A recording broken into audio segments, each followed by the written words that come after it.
BMX bikes, we had a bit of fun. We used to do a few videos and things like that and try and get on the Funniest Home video show, which we actually did at one point, so that was quite funny. the top, basically, which was great to learn on because I just thought that's just how it is. It's got to be this precise and this spot on. How far do I renovate this? And in the first place, I think it was way too much, way too much renovating, and it didn't really have much profit margin. I think it was about 20 grand for a whole 12 months work, a lot of hours, so it was not worth it, but it was worth it to learn and get the experience. I know the level and the speed it has to be to get it right, to get it to that high quality, but also getting it done efficiently for the client. So I think the important thing is just getting the layout right from the start and make sure you use your block to its full potential. Probably number one on the list is make sure you're using the north aspect. Welcome to the Build Your Legacy podcast with Enso Homes, discussing all things building, custom homes, and building a legacy for you and your family. Welcome back to the Build Your Legacy podcast with Enso Homes. Today I'm joined by Michael Wesley, one of our project managers. Welcome, Michael. Thanks, Sammy. Good to be here. Thanks for being here with us today, mate. Are you able to tell us a bit about the role of a project manager? Yeah, definitely. So basically managing the build from start to finish with inspections is the main part of it, which involves, client meetings, trade and supplier bookings, and day-to-day. There's plenty of variety. Yeah. That's great. So there are a few main aspects to your role. There's the client relationship side of things, like you mentioned. There's scheduling, there's quality assurance, there's troubleshooting. Are you able to touch on each of those a little bit for us? Yeah, definitely. So basically we schedule from anywhere from like 4 to 6 weeks out.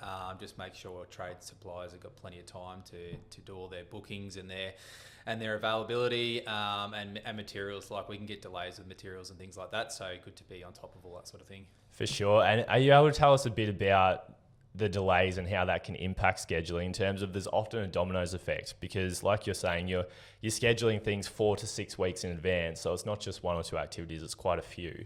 And then when one of those gets delayed or goes wrong, it's not as simple as, okay, we'll just shift everything back a day because sometimes those trades or suppliers or whatever, they're already booked out on another project or they're somewhere else in those days. How do you manage that? Yeah, definitely. We can shuffle things sometimes to make it work. So, for example, if it's like we're at fixed stage and you've got a kitchen cabinet, sort of the paneling they've requested isn't going to come in for 6 weeks all of a sudden because it's not coming over on the boats or whatever it is. Basically, we can get our fixed carpenter in before. We usually like to have the kitchen in first or the cabinetry so the fixed carpenter can follow and work into it. But we can get him in before and sort of move things around a little bit. That's sort of one example, but if it's something different, say like a brick or something like that, that can really hold things up. Like we don't like to reverse build, so we have the wall wrap on and get it all sealed up. But in some volume builders, we'll actually just start plaster then straight away. But we hold off. We make sure everything's locked and sealed up on the outside. We've got and then we start insulate bats, and then basically plaster from there. So we don't have any trouble with mold or anything like that. You hear the horror stories from some of the volume builders. So we like to do things the right way. So absolutely. And then touching on that, the customer side of things. So if you do have delays, that can put stress on the clients. Often they're renting somewhere or they've got a mortgage somewhere else. So the longer that their build goes, the more they're out of pocket sort of thing. Yeah. So how do you go managing that client relationship, not just through the delays, but through the general stress that clients can experience throughout a build? Yeah, everyone's different, I guess, whether we're building someone's first home where they're just keen as mustard and they just want to get in there straight away and they don't care, but it's more, and then, the older clientele they'll have another mortgage. They've got sometimes they're trying to sell their own home or to try and work in with the settlement times and things like that. Everyone's a little bit different. So you get different sort of stress levels from that sort of thing. But you just manage it the best way you can. You can give clients a little bit of an idea as we go along as where we think that the settlement date will be. You can't really rely on it when you're sort of 3, 4, 5 months out from the finish of the build. So we sort of say, look, let's wait until we're painting, and then we can give you a pretty good idea. But we can help clients the best we can with the dates. Yeah, perfect. And another part that the clients are really interested in is quality aspect side of things. Yep. How do you manage quality throughout the build? Because I know you have your own processes, but you also work with a building surveyor and an independent quality assurance inspector. Yep. What are the roles of each party? Yeah, so like ourselves as project managers, we do our own inspections just for our own experience and quality from over time. So we'll do stages at every stage of the build. Every trade, we're checking over things day to day. Look, with Group 4, so they're our surveyor, building surveyor. So they'll give us a certificate of occupancy at the end of the build. So they'll be checking your slab before we get concrete poured. So they'll be checking all your steel and footings. And then basically, we'll have them come back at frame stage. They'll be checking over the frame before we put a roof on or anything like that, and start cladding or anything like that. So they've got to get that tick of approval. And then they'll also come right before handover checking we're good to go with, everything's done as far as your caulking and your sealing and everything like that. Everything's done to code. So they'll do those checks. We'll also have our other independent inspector come through at other stages throughout the build. So also pre-slab. So we've actually got 3 sets of eyes. We've got myself, independent inspector, we've got Group 4, and we've got the trade. So it's actually 4 sets of eyes running over the build, which is great. So we really shouldn't be missing anything, to be honest, which is really assuring for a customer. So yeah, and then like I say, the independent inspector also does pre-plaster as well, and all of our trades are we've got a lot of good trades working for us, so it does make our life a lot easier. You don't really get the horror, you don't see any bad news sort of stories or anything anymore. Everything's really runs very smoothly. The guys have got a lot of experience, which helps. So yeah, Absolutely, and it's taken us a long time to build that quality trade network. Yep. What do you think makes a good trade? It depends. So we've got some guys that just work just by themselves, solo, like a fixed carpenter, for instance. He's been doing it a long time, and he doesn't have the pressure of trying to employ 5 or 6 guys to try and, you've got to pump it out quick and all that sort of stuff. Doesn't need to do that. He can just come to work, do his thing, and go home. We don't put the pressure on him. He just says, look, what's it going to take for this job, whether it's 5 days or 10 days. You just do what you need to do to get it right and get it done properly. So I really like that aspect, especially for some of these finishing trades like fixed carpenters and lock-up carpenters, when you need to get the walls straight. We don't want to rush it. We want to get that skirting board on straight. We want to get the doors aligned. We want the margins to be spot on. We don't want to rush it. So you just do what you need to do. If you need an extra day, totally fine. Make it work. So I think that part's fantastic. Yeah, absolutely good call. And like you were saying, with the different quality inspections that we have, they're kind of for different purposes as well. Everyone has to have the building surveyor to ensure compliance with the building code, which every builder has to achieve. Mm-hmm. Whereas yourself and the independent building inspectors, as well as the trades as well, yes, you have to ensure that the code and the standards are met, but it's also making sure that we meet the Enso Homes level of quality as well. Because as you know, lots of different builders out there who have different quality expectations, which tend to align with the budgets of their clients and what they're selling their homes for. So yeah, it's good to have those different eyes looking at those different things. So we're not just achieving at Enso Homes the minimum standards required by the building code, but we're actually going above and beyond those to deliver a high level of quality for our clients. So yeah, totally agree, 100%. Super important. Going back to the beginning for you, where'd you grow up? Down near Warrnambool on a farm. When I turned 16, I then moved to Port Fairy to start my carpentry apprenticeship, riding a bike to work. Yeah. Nice. Were you living in Port Fairy by yourself, or? Actually, I had an auntie down there and my grandmother. So yeah, they were 2 different houses, but I lived with my grandmother for a bit till I made some mates down there and started playing footy. And yeah, soon enough, I lived there for about a year and a half, I think, and then moved out with mates into share house in Port Fairy, and made friends through football. Yeah. Nice. I loved going to Warrnambool and Port Fairy growing up every summer holidays with my family. Yep. We always loved it. What was it like growing up in the area? Yeah, it was great. Obviously a smaller country town. It's a little mini city down there, Warrnambool Way now. But there's plenty going on with football, and it's got the beach, surfing, and it's a good holiday vibe down there in the summer. But if you like winter time, they've got the footy and netball and all that sort of stuff. So it keeps the town thriving. There's a lot of teams around the district there. So yeah, absolutely good dairy country down there as well. Yeah, it is. So what hobbies did you have growing up? Football, tennis, BMX bikes, just generally being outside. That was what I loved doing. So yeah. Did you ever take that anywhere competitive with your footy or tennis or BMX? Ever go to the next level with anything? Not really. I mean, yeah, football just, played a lot of reserves and a seniors for a couple of years when I got keen. But other than that, tennis we did pretty well back in the day when we were younger. Played down in the lawn courts in Warrnambool. That was good. So won a few comps. But you just sort of grow out of it, I guess, at the end of the day. Still enjoy watching it and love it. But don't play it anymore. But BMX bikes, we had a bit of fun. We used to do a few videos and things like that and try and get on the Funny Stone video show, which we actually did at one point. So that was quite funny. You basically just used to shoot a little 30-second video, a 1 minute video and do something funny, which was usually just us getting hurt, so which people love to laugh at. So we did that, got on, and we won I think about $500 and a pack of donuts. So went down in Warrnambool, but there was no Donut King down there, of course, so we had to drive to Ballarat, which was about an hour and a half drive. So we got the prize though. That's the main thing. Well worth it. Definitely. Love that. Absolutely. How'd you find school growing up? It's good. I mean, I didn't love school. I really just wanted to get out and start working and making money. Once I realised that I wanted to be doing a trade, I did select some after school hours TAFE, which was like a little course where you build a cubby house actually over like a span of about 3 to 6 months, I think it was, after hours, and you just learn just basically how to build a house in a very small format. They'd sell the cubbies off to people, and it was a win-win. So, it was that's where I really learnt that I wanted to be on the tools, hammering that. Like I didn't want to be electrical cables or plumbing pipes, or I was like, right, this is the one. It was like far from the other ones that I would even try. I got into it that way, I think, and then basically left school, finished year 11, and then left. So which I was young for my age. I was still only 16. Yeah, fair enough. So how old were you when you actually did the cubby house building project? 15. Yeah, 15. Yeah.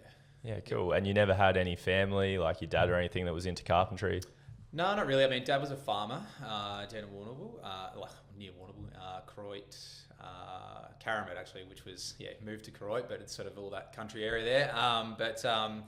He was building fences and things like that from time to time, and I always love helping out with that sort of thing. I mean, I don't know, I just was keen to do it. Mum was a nurse, so she wasn't into building, but Yeah, fair enough. And with your apprenticeship, where'd you take that? So basically went to Port Fairy. So I was working for a high-end architectural builder down there. So I sort of started at the top basically, which was great to learn on, because I just thought that's just how it is. It's got to be this precise and this spot on. So it was really good to learn from, doing all the sort of fancy houses on the beach in Port Fairy. Then I sort of moved on to working for myself after that, building smaller projects like decks and pergolas and renovating my first house. And that's where I sort of started learning how to run projects myself. So I ended up basically doing a few townhouse developments down near Warrnambool for myself, and trying to sell off and trying to get ahead that way. Which was a lot easier when the interest rates were lower, down around 3%. That's where I sort of started learning how to run things and manage trades and all that sort of stuff. And I was like, this is what I want to do. Yeah. Awesome. That's really interesting as well. You're doing your own projects. I want to ask you in a second about the investment side of stuff, because not just being good at building, you actually have to work on the financials and determine what a good investment is. So I'll ask you what that is. But I think that is also something that I see has reflected in your role in terms of, as a project manager, you also have to manage the budget of the build. Yep. And you have to, I guess, take a level of care that is similar to that of the business and the business owners in terms of caring about the expenses and not letting costs overruns. And I assume that by running your own projects, you understand the importance of making sure that you stick to the budget because of the impact that it has on the financial viability of the project and the financial outcomes. Going back to the actual investment side, what did you learn about investing in property in terms of developing it? And what can you teach us about that? Yeah, so I guess really just from the start, I just winged it, to be honest. I just started on little things like when I was doing like a deck or a pergola for a client, I was like, work out, okay, what material do I need? How long is it roughly going to cost me? I need this much to live, So that's where that sort of started, and then it sort of grew on like bought the house, and I'm like, right, I need these materials. I'm like, okay, how far do I renovate this? And then the first place I did it was way too much, way too much renovating, and it didn't really have much profit margin. I think it was about 20 grand for a whole 12 months work, a lot of hours, so it was not worth it, but it was worth it to learn and get the experience, and because I was always working on the brand new stuff. So, and this was a renovation, never done a renovation before. I just started knocking out walls and just going for it. So with my experience, I knew what I was doing, but at the same time, I hadn't worked with old hardwood studs and things like that. So that side of things, just sort of kept going. I did the first one. I'm like, right, I can do it better the next time. Let's go again. And then I was like, right, why can't I buy a bigger block, and how do I turn that into 2 houses? So I'd start learn how to subdivide, and then I was like, okay, cool, this is working as well. Only sort of just, and I try to do it again, and then I got better and better at it basically over time. And that's what I ended up doing in Geelong as well, in Belmont. So, that's awesome. And we'll talk about Belmont in a second. How do you go about analysing and managing the risk? Because you can easily lose a lot of money on those projects, and then all of a sudden, that equity that you've been building up project to project, it can all be gone, and you can be back to square one. How do you go about analysing that? 100%. You just literally did the best I could with materials, and getting also a few quotes here and there for things. For like most things that I couldn't do myself, I would get quoted up by a couple of different suppliers, and then just do a whole cost budget for the whole job, and then just add a certain amount of percent and hope for the best, really. But in saying that, I knew that if it got to a certain point in time and I'd spent too much money, I could do it myself. So if I had if it got to the point where I couldn't afford the tiler, I knew I could do that because I've done that before. So I could go, right, I'll save, however, 10 grand on the tiler, right? I could just cut all that labour out and do it for myself if something went wrong. Yep. So I had that to lean on. But it's still not the safest way to do it. But I can do it a lot better now. But it's with things going up, it's a lot harder than it used to be. The interest rates is the big thing, just having the holding cost of it, like being 6-7% now.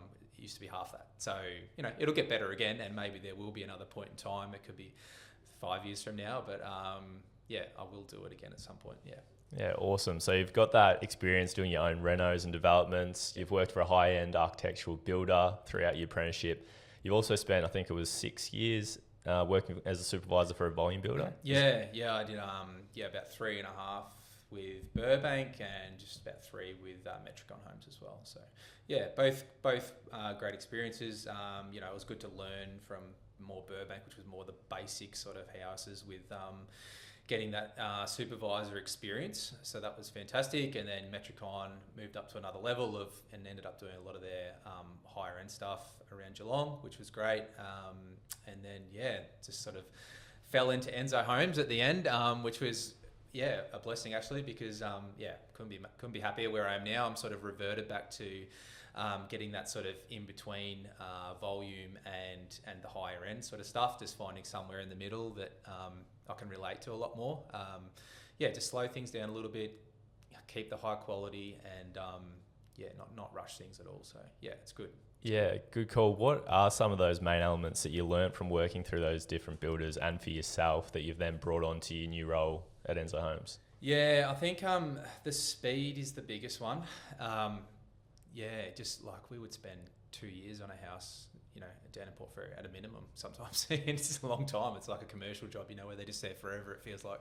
And then when I come to start for Burbank, it was we're building a house in like 3 months, like less than 3 months sometimes. And I was like, whoa, this is crazy. A fixed carpenter could be on site for 2 days, and you're like just with a crew of like 6 people, and it's just going hell for leather, and it's just completely different. So that's what I was saying before. Like I like coming back to where we are now. We just slow it down, make sure we're getting that time on site, getting it right. We're still building at a good speed. Like we are building at a good speed, and I think that's like where it's come into play now. I know the level and the speed it has to be to get it right, to get it to that high quality, but also getting it done efficiently for the client, and not them having to like, shit, this is going to take ages to get what they want is in their vision of quality. I think that's important. So.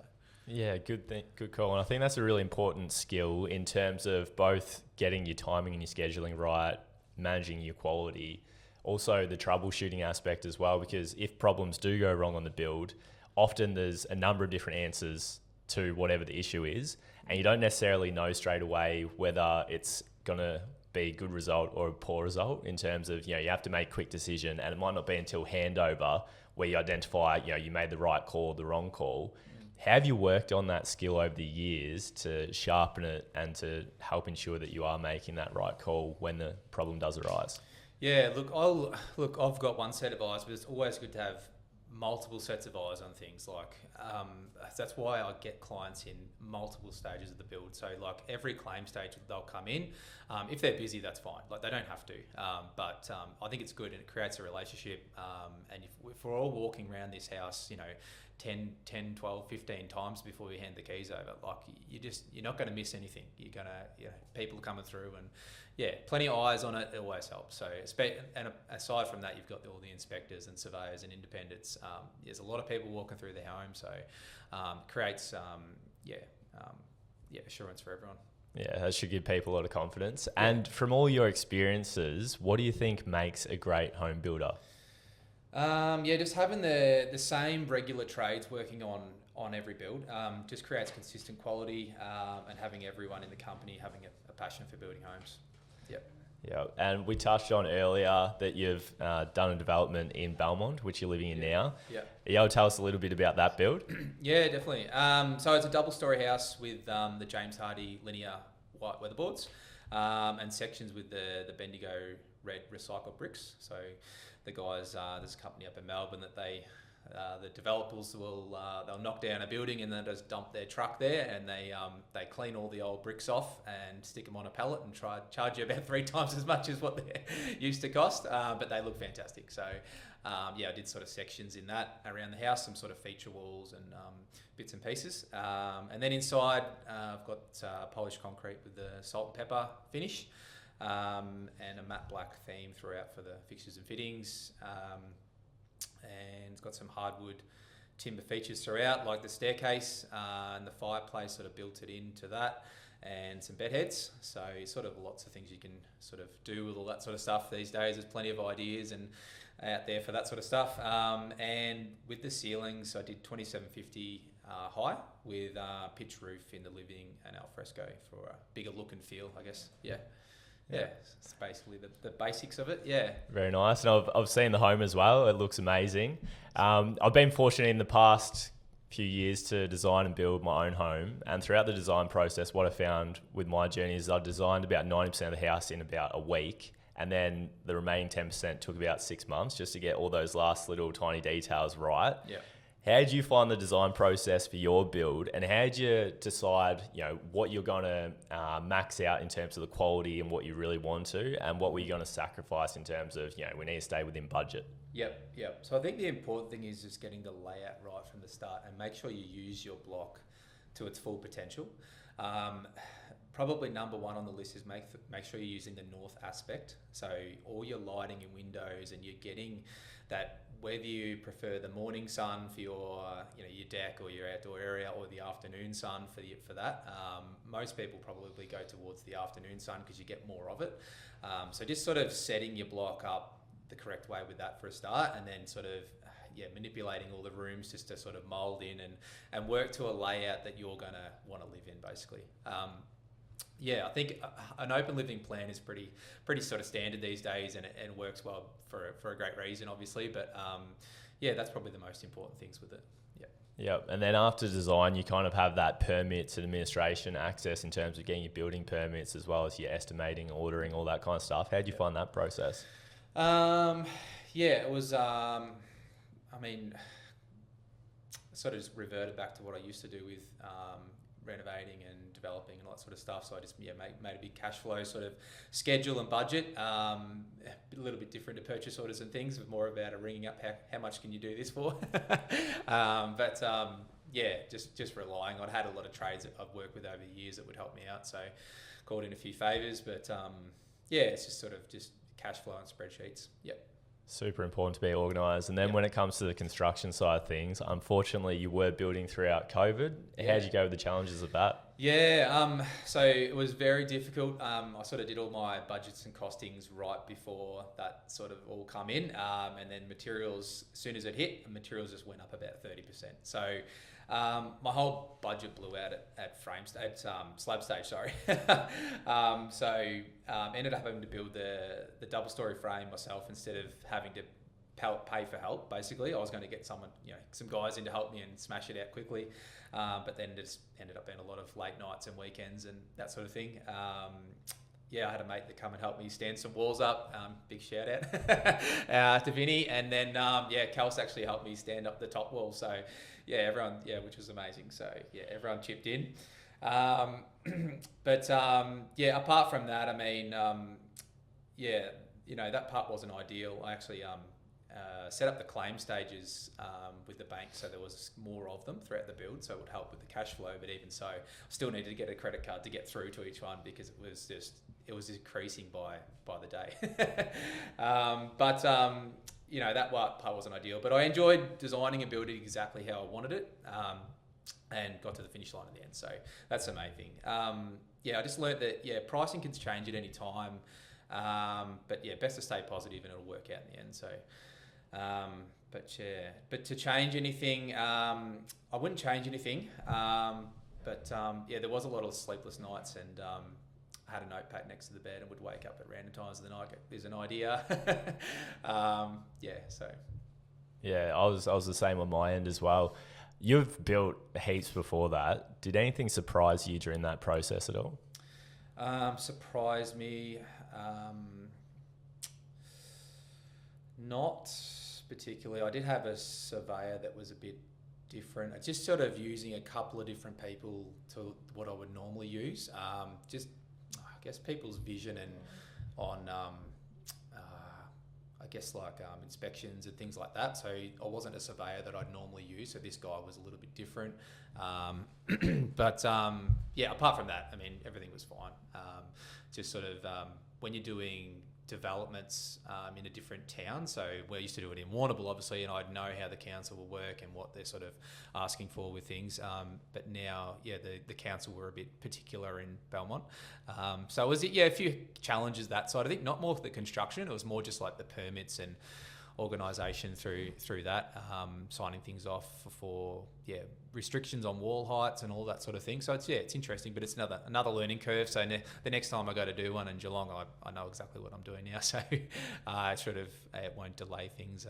But I probably only had a few weeks here and there of delays, but it was pretty good, pretty smooth.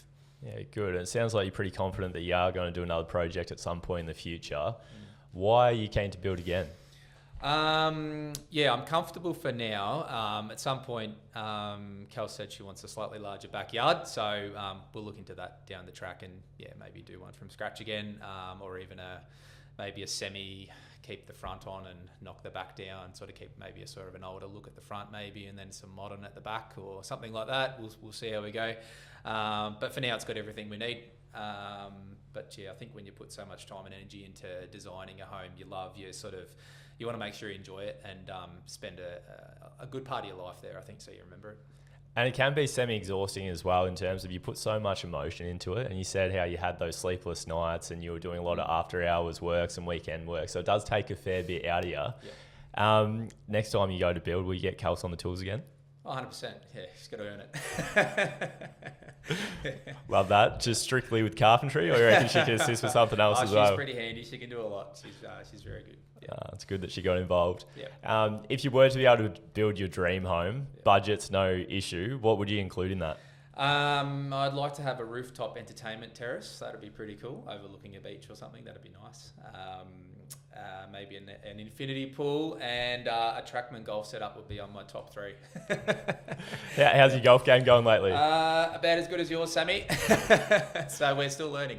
Well, I think you're underselling yourself a little bit. I think you're known as the D-grade champion around Bowen Valley. How's the championship going? I think I've just run out of my funds on the account there from the prize money, so dwindled away pretty quickly. Fair enough, mate. So you probably probably not in the best position to offer golf advice, but after all that building experience, what's some advice that you'd give to a client who's looking to build?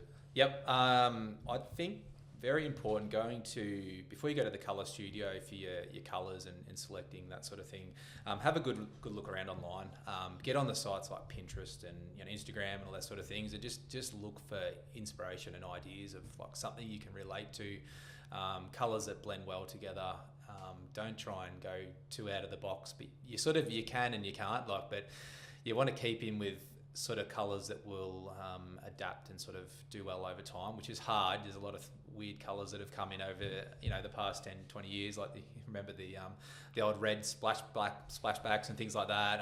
That was an interesting one. I even did a house with that, and people loved it. But I couldn't imagine living with it now. So it's just sort of have a good think about your colours. There's a lot of the girls in that down at the Gallery Colour Studio are very good to help our clients, but it's good to have an idea before you go there and say, here's a few options I've been thinking about. How can we make this work? Yeah, absolutely. So those, the team down at Gallery, they're qualified interior designers, so they are an enormous help. And you also have the benefit of having all the different materials that go into your house, materials, fixtures, fittings, all in the one location. Yep. So it does make it pretty easy for clients, but all of that gets done over 1 or 2 days. So it's a big 1 or 2 days. So you really do want to have that good idea of what you want before you go there.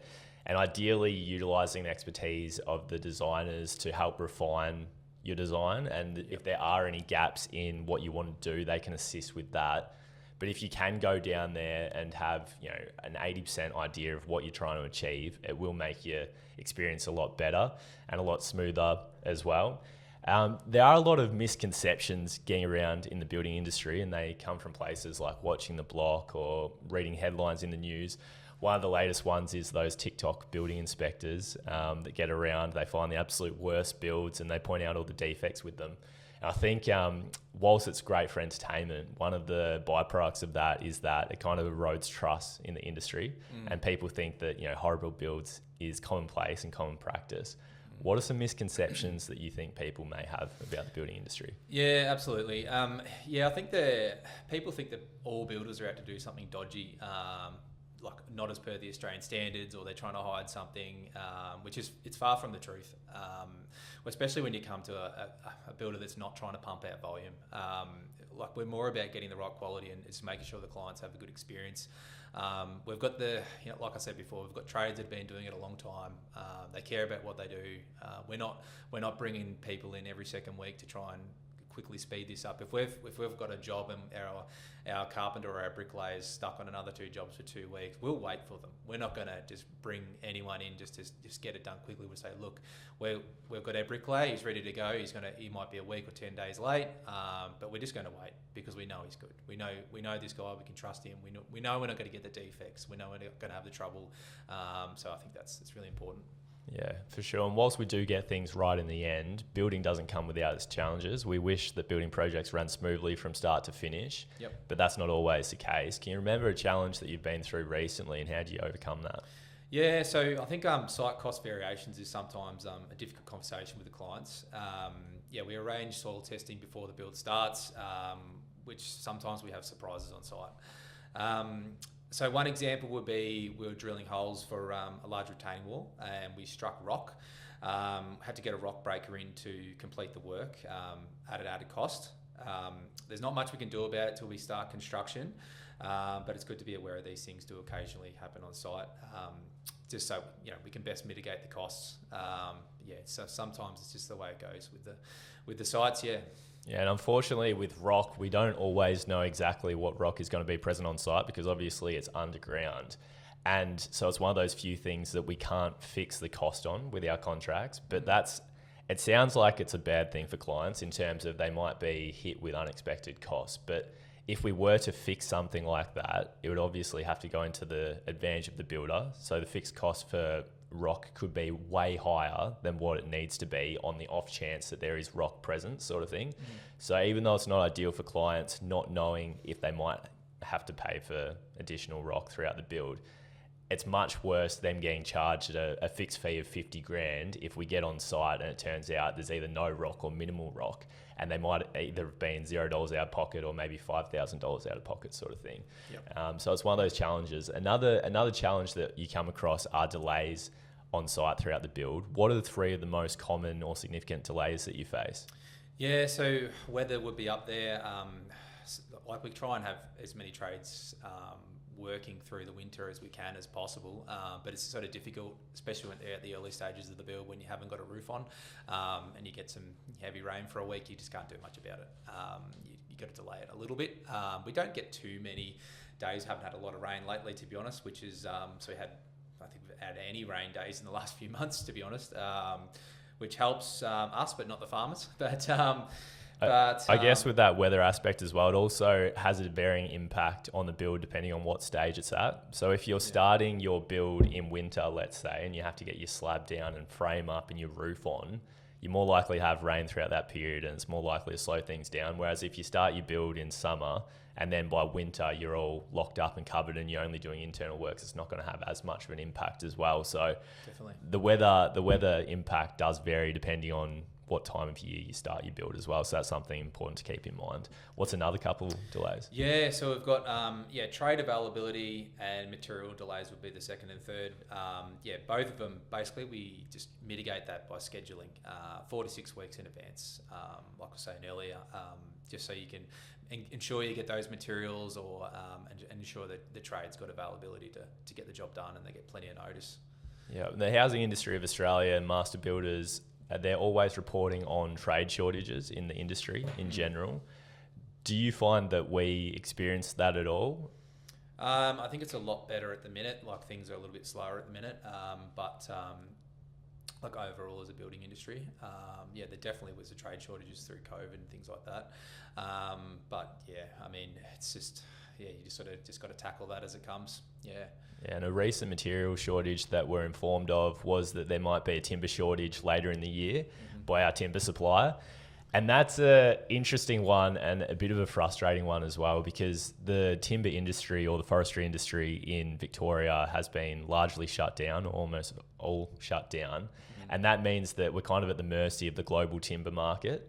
And you think, okay, so why is there going to be a shortage later in the year? And it could be something as abstract as the bushfires that occurred in LA.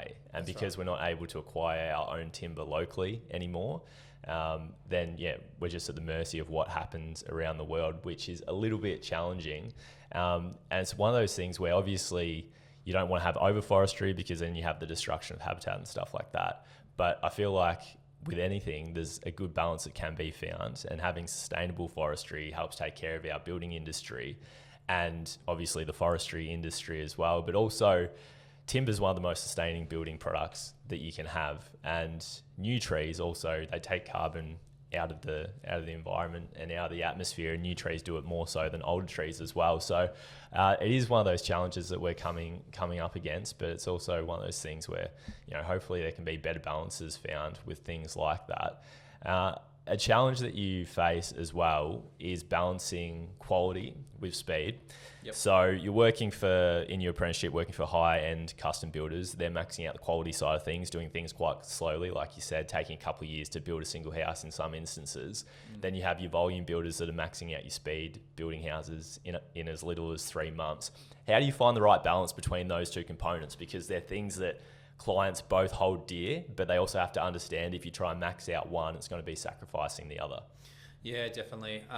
Like I've said it again, but I mean, the multiple inspections through every stage is just such a big thing. Like that's why we're driving around every day of the week. We have our one office day, which is Wednesday, but every other Monday, Tuesday, Thursday, Friday, we're out driving around every house as much as possible. Just checking over all trades, like just stopping in, making sure if they've got any issues, we can run over the plans, we can make any changes if something's not working quite right with the cladding or something like that. It does happen. So you basically, to keep the speed of it, we're sort of just using our experience to make quick decisions. So when we require on site with the trades, like if I need to quickly call the drafting team, I'll just give them a buzz straight away. Like, let's work this out. I'll have a couple of ideas ready to go and see what he was visioning in his mind and see what I've done with my experience, and then chat to the carpenter while we're on site. We actually don't lose any time. We just might lose an hour or something. We just try and just get it done as quickly as possible. That's a big one.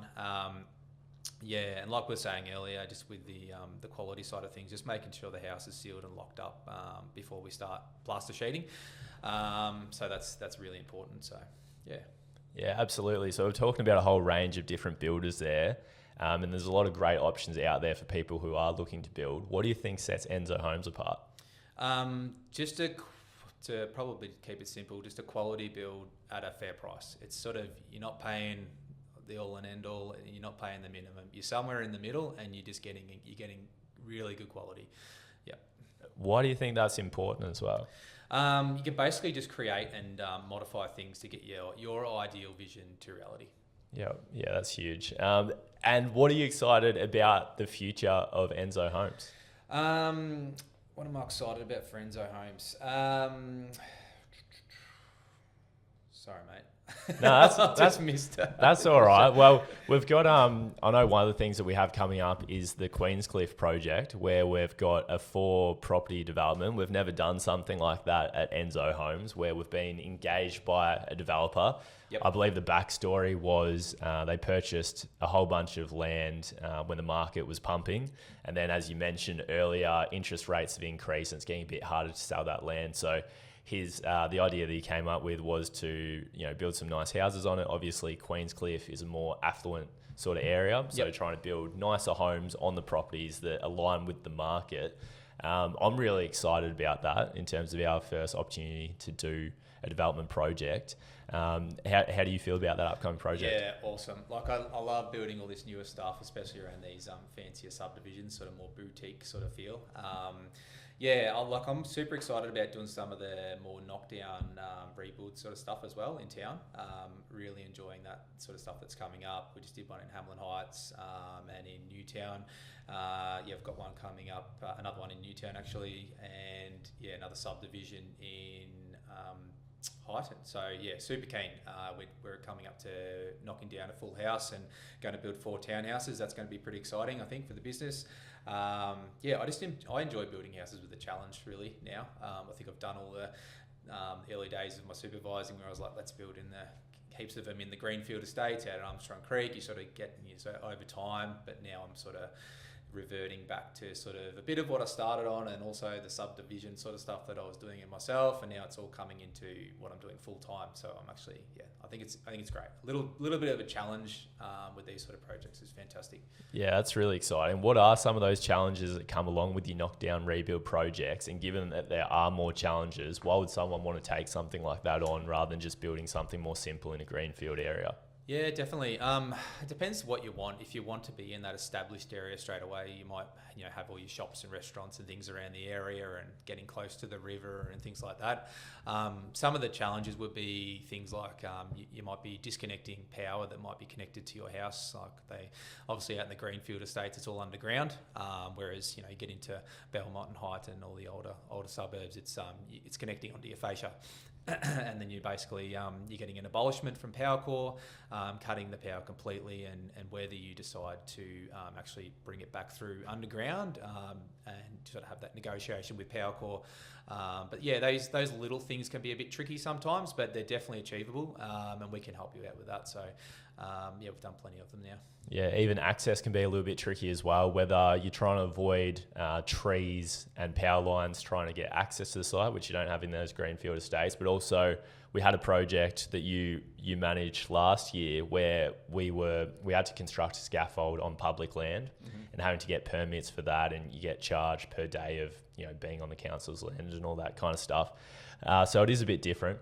Going back to your personal life, I know you've done a fair bit of travelling over the years. Yep. What are your favourite places that you've been to?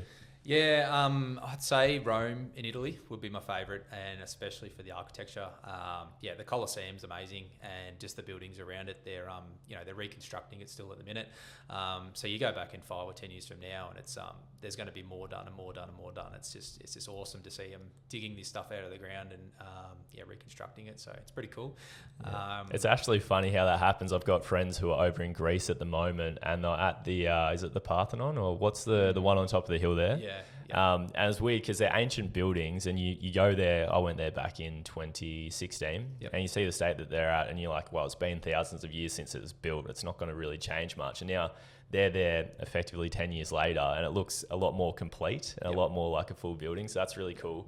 With the Colosseum as well, were you a bit of a Gladiator fan, or what kind of got you interested in that? As soon as you go through it, you just want to get home and watch the movie again. Yeah. But I love it. Absolutely love it. We got to go underground and have a look under it, and they take you for a tour and all that sort of stuff. So it's awesome, mate. Yeah, highly recommend. That's sick. I didn't get to do the underground side of things, but even just around Rome, you see the old Roman aqueducts and how they used to get water around, and the engineering feats that they did back then. Incredible. Plus the skill in terms of the stonework. So we don't have a whole lot of stonework on modern builds, and if we do, it's relatively simple in comparison. But what they could do back then, even going to places like what is it? Not Venice. Florence. No, Florence. Seeing the statue of David and some other stone and marble statues, how they're able to make stone and marble look soft, which is just absolutely wild that they can do that in terms of, soft skin and there's veins, or they might be wearing some kind of material and it shows how it hangs over their body and stuff. Absolutely crazy. What's your favourites? Hey? One of your favourites? No, not David. No, but he did make me feel a little bit more confident about myself. So that was good. What are some other places that you've been to? Mexico. So the Mayan temples, which was the Chichen Itza temple. The level of detail and accuracy, how they get that thing to be constructed is absolutely incredible. I just assume they must have been very good with the string line and all those sort of things back then, which you just sort of can't imagine. But and like you're saying about the stone before, our stone is so lightweight now, where it's a two-man lift for this and that, whereas back then it'll be pulleys and just everyone get in there and push. Very, very impressive. That was awesome. And my third one would be New York. Just the skyscrapers there is just incredible. When you see especially from above when you're flying in, it's just awesome. Yeah, super cool. I love watching the real estate shows or YouTube videos where a realtor will take someone through an apartment in New York City overlooking Central Park. The apartment's probably worth hundreds of millions of dollars. Absolutely crazy what they're doing there, but also a side effect of doing all that construction and all the high-rise constructions, apparently the islands are actually sinking by like a centimetre per year or something ridiculous, just because of all the weight that's on top of it. I think that's maybe Manhattan, but absolutely wild. What's a little known fact that people don't know about you? So just probably another travel one, I guess. A couple of years ago, my partner and Kels and I, we hiked the mountains of Peru. We did it for around 4 days, which is around 46 Ks up on the Inca Trail to Machu Picchu. That was an awesome experience. You have a lot of short breath and things like that because you're up in the high altitude.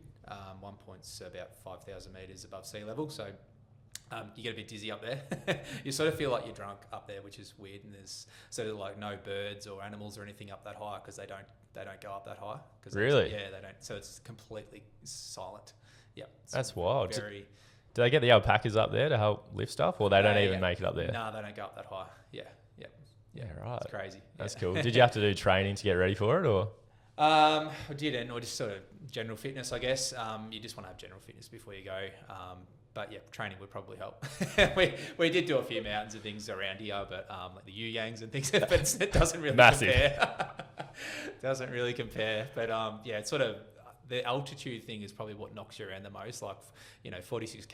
If you're doing 12 to 16 Ks a day, it's walking up hills. It's that's probably quite doable. But when you have that added high altitude effect on you, it just changes it completely. When you've never experienced before, it's pretty cool. Yeah, it's wild. Is it something that stuck around for a few hours or a day or so, or how long were you feeling like that for? You're sort of going up and down all day, and you just go into high points, low points, and I think that throws your body in and out.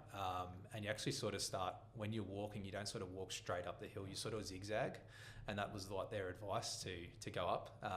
It's better for your body when you're going through high altitudes. Yeah, interesting, because I know you've done a bunch of scuba diving as well, and obviously with your breathing and the oxygen in your blood or whatever it is, you also have to be careful in terms of how you manage your depth, both going down and going up sort of thing. So it's interesting how that can happen at depths underwater as well as, the heights above as well. Yep. I thought another interesting hike would be the Kokoda Trail. Is that something that you've ever thought about? Yeah, it would be awesome, 100%. Yeah.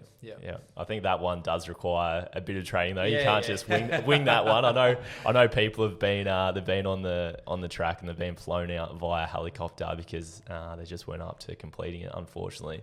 But pretty grueling one, I think. Yeah, definitely, absolutely, that would be for sure. So after talking about a lot with building and construction, it sounds like you were born to work in the industry. But if you didn't happen to be working in building, what do you think you'd be doing? Random. I might